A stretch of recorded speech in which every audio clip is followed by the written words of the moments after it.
لما قالوا نحن مع الشعب،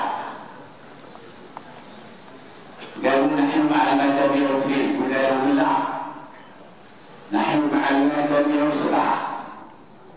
البيان قبل الأخير قال كل الحلول اللي يحبها الشعب والمشروعة سنعمل على إيجادها. لكن البيان الأخير هو رجوع إلى الوراء، لأن ما نقدرش نقول في البيان بأنني مع الشعب وفي نفس الوقت أنا مع بن صالح وبدوي للمرحلة الانتقالية. إذا كان هذا هو، هذه هي الخطة، معناها أننا لا نريد الذهاب إلى ديمقراطية حقيقية، وبأن الجيش يريد استمرار النظام ويريد أن يكون له دور، نعم، دور في حماية الوطن، دور في مرافقة الجزائريات والجزائريين في هذه المرحلة الانتقالية. إن لازم نكونوا واقعيين ونقولوا باللي نحتاج إلى الجيش لمرافقتنا في المرحلة الانتقالية، لأن المؤسسة الوحيدة اللي بقات قوية.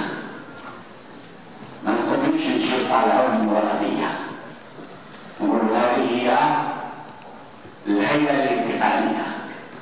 نحتاج إلى مؤسسة الجيش لمرافقتنا ليس للتدخل،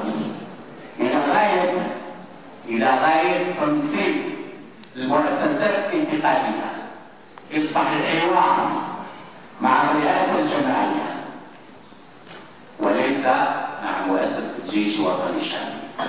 طبعا هذه البيانات المتناقضة،